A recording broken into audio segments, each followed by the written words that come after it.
benar isi Alkitab itu 1 Timotius 4 ayat 1. Mereka sudah ikut ajaran roh-roh penyesat dan ajaran setan-setan. Bukan aku yang bilang 1 Timotius 4 ayat 1. Masa nggak bisa aku bicara kitab suciku sendiri? Berarti kau mengatakan Tuhan dia ini setan, bukan aku yang mengatakan. 1 Timotius 4 ayat 1. Loh, kalau kita ikut ajaran setan, roh-roh penyesat, siapa yang kita sembah? Tentu setan, tentu iblis. Gimana sih kalian? Oh, biar jangan fitnah. Kebetulan dia Kristen. Apakah ada hak saya mengatakan ini? Bukan saya mengatakan kitab suci. Karena dia betul murtad dari Kristen. Kecuali dia nggak murtad dari Kristen. Misalnya dari Buddha, masuk ke Hindu, itu nggak masalah. Bukan itu maksud ayat itu. 1 Timotius 4. Tunggu sebentar lagi kiprah orang ini. Kau lihat kawan. Aku bukan sombong-sombong ya. Aku bukan peramal. Aku bukan penubuat. Tapi itu Alkitab yang mengatakan. 1 Timotius 4 ayat 1. Tetapi roh dengan tegas mengatakan bahwa di waktu-waktu kemudian ada orang yang akan murtad. Ada? Ada, itu contoh barang 3 di depan kita. Lalu mengikuti roh-roh penyesat dan ajaran setan-setan. Jadi mereka saat ini bertiga itu menyembah setan, menyembah iblis. Maka yang mengajari mereka anak buah iblis, setan-setan, roh penyesat. Maka mereka seperti iblis, seperti setan. Wah, jangan ada yang baperan dong ya. Saya hanya membacakan kitab suci itu. Kalau kalian mau salahkan, salahkanlah kitab suci itu.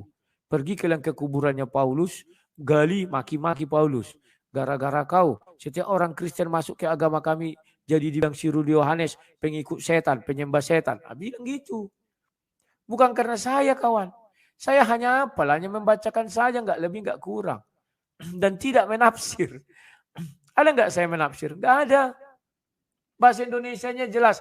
Di waktu akan kemudian akan ada orang murtad. Mereka ikut ajaran roh-roh penyesat dan ajaran setan-setan. Paham ya kawan-kawan ya? Jangan kalian salah-salahkan saya. Ini ayatnya aku baca sekali lagi. Tetapi roh dengan tegas mengatakan bahwa di waktu-waktu kemudian ada orang yang akan murtad lalu mengikuti roh-roh penyesat dan ajaran setan-setan. Oleh tipu daya pendusta-pendusta yang hati nurani yang memakai cap mereka. Ini kan pas. Bukan aku kawan yang membilang itu. Firman Tuhan. Paham enggak? Jadi kalau dibilang saat ini mereka menyembah setan, itu firman Tuhan, iblis. Saat ini mereka Tuhannya adalah iblis. Bukan saya yang bilang firman Tuhan itu. Wah, pahit kali Timotius 1 ini. Cabut itu dari Bible. Kayak Saifuddin Ibrahim pula nanti ada yang bilangnya, tolong dihapus dari Bible itu 3 ayat. 3 ayat aja enggak banyak kawan. Apa itu Pak? 1 Timotius 4 ayat 1. Oke, satu lagi. 1 Galatia 1 ayat 8. Oke, satu lagi Pak. 2 Petrus 2 ayat 4. 3 itu harus dicabut. Karena gara-gara 3-3 ini, setiap orang Kristen pindah ke agama kami, jadi dibilang Tuhan kami iblis. Jadi dibilang nabi kami nabi terkutuk. Jadi dibilang malaikat Tuhan kami malaikat terkutuk karena dari goa-goa. 3 ayat ini aja kawan. Ada enggak ya berani mengatakan gitu? Cabut 3 ayat dari Bible. 1 Timotius 4 ayat 1, Galatia 1 ayat 8, 2 Petrus 2 ayat 4. Benar enggak ya? Harusnya sih benar. Ya, kita buka. 1 Timotius 1 udah ya. 1 Galatia. Tunggu Galatia 1 ayat 8. Bunyinya begini. Tetapi sekalipun kami atau seorang malaikat dari sorga yang memberitakan kepada kamu satu Injil yang berbeda dengan Injil yang telah kami beritakan kepadamu, terkutuklah dia. Nah ini. Jadi kalau ada kalian dengar seorang malaikat menyampaikan Injil di mana Yesus tidak disalib, nah ini kawan. Ya, sekalipun itu mengaku dari sorga. Hai Nabi, saya malaikat dari sorga. Saya beritakan Injil. Yesus tidak mati disalib. Ah, itu terkutuk.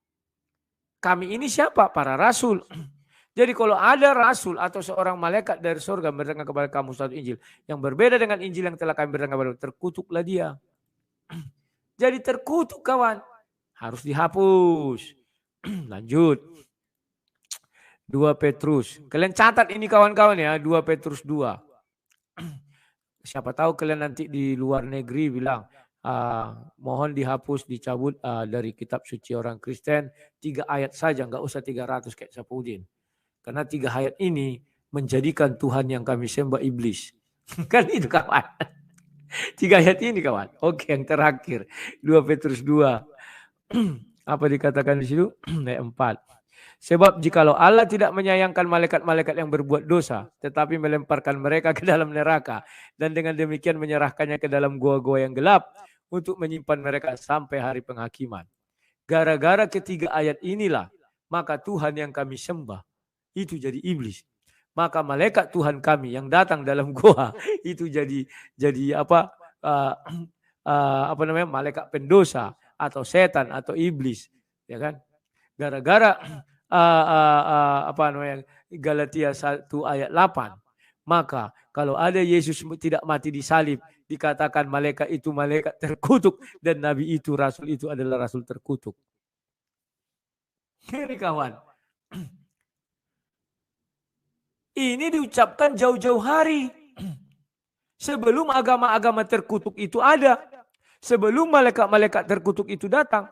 Sebelum nabi-nabi palsu datang. Diucapkan ini jauh-jauh hari kawan. Zamannya rasul-rasul dan zamannya Yesus. Saya bicara kitab suci saya. Jangan ada yang baperan dong. Itu deritamu bukan deritaku. Aku hanya bicara tentang kitab suci kami. Paham ya kawan-kawan? Jauh sebelum datang itu semuanya. Luar biasa Bible. Kecuali itu datang setelah semua agama selesai. Ya kan? Agama A, agama B, agama C. Maka datanglah agama penutup. Nah, maka agama penutup ini bisa jadi mendiskreditkan agama sebelumnya. Ini kan tidak. Agama Kristen lebih dahulu mengucapkan ini, baru datanglah agama penutup. Tak ada lagi agama sekarang. Oh ada agama Lia Eden mungkin ya gitulah kira-kira. Datanglah agama penutup. Kena hajarlah dia. Tetapi memang tidak disebutkan nama agamanya apa. Tetapi ciri-cirinya persis seperti yang dituliskan di dalam kitab suci ini. Bahwa di goa-goa ada malaikat. Dan memberitakan Injil malaikat ini.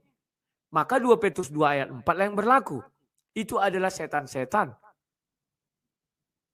Di goa-goa itu hanya malaikat pendosa. Maka malaikat pendosa ini memberitakan pula Injil sok-sok pandai.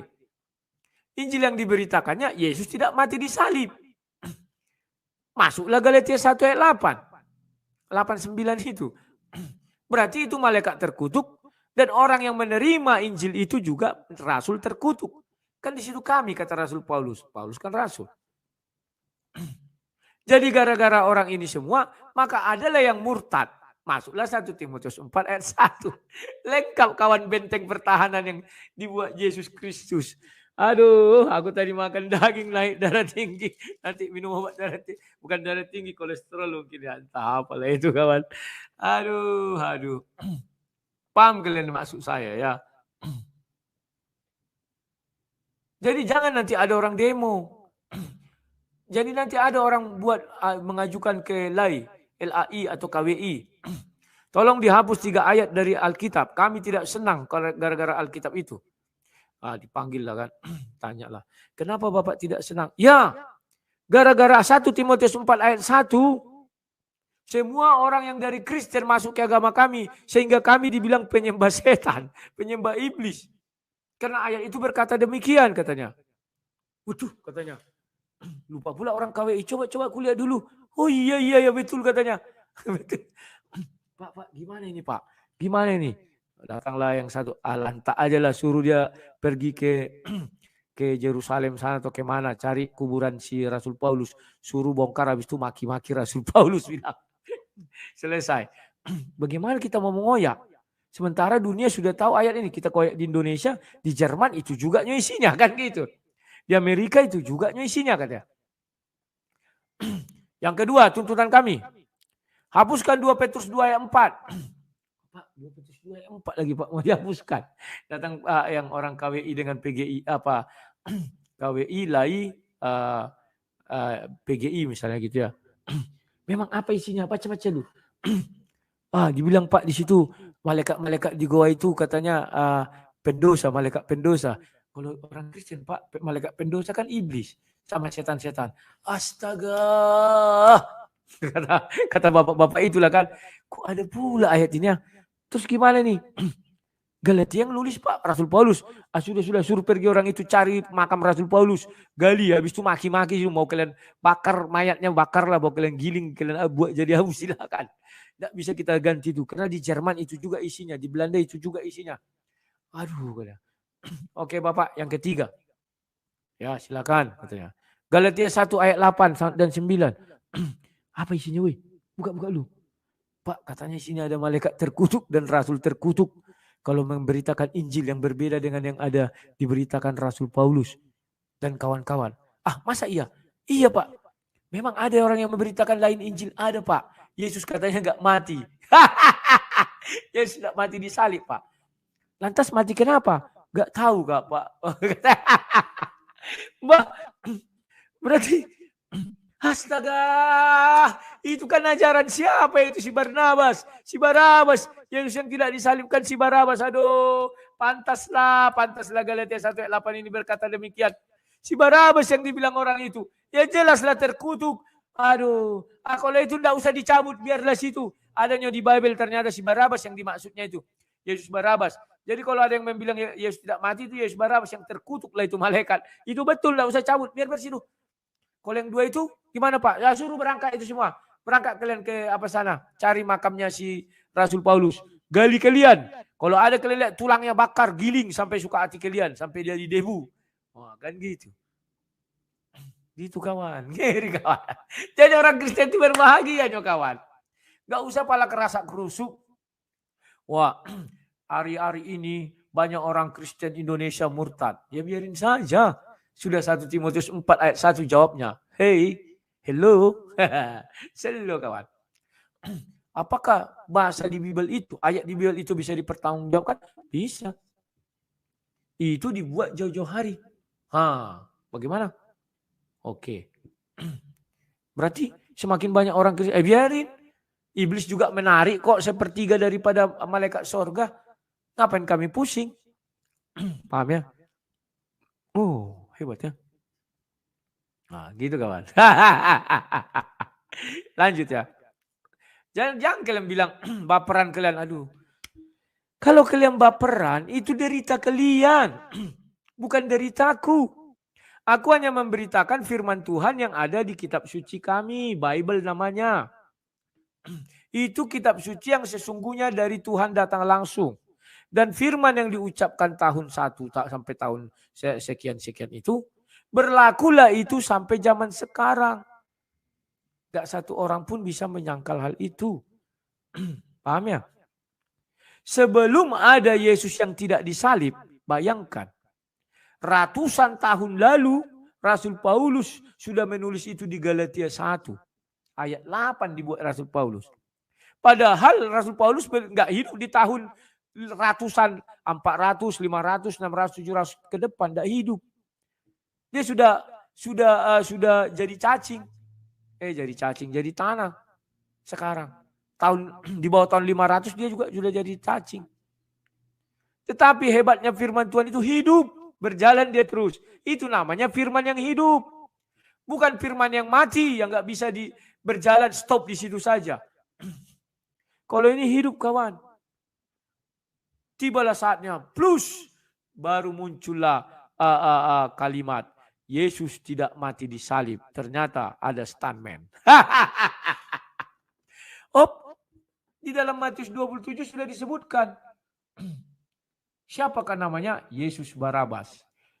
Galatia 1 ayat 8 benar mengatakan terkutuklah rasul yang menyampaikan itu dan terkutuklah malaikat yang menyampaikan itu. Karena itu dari iblis. Yesus Barabas memang gak mati kawan. Aduh, hebat kali lah ini Bible ini. Sing ada lawan.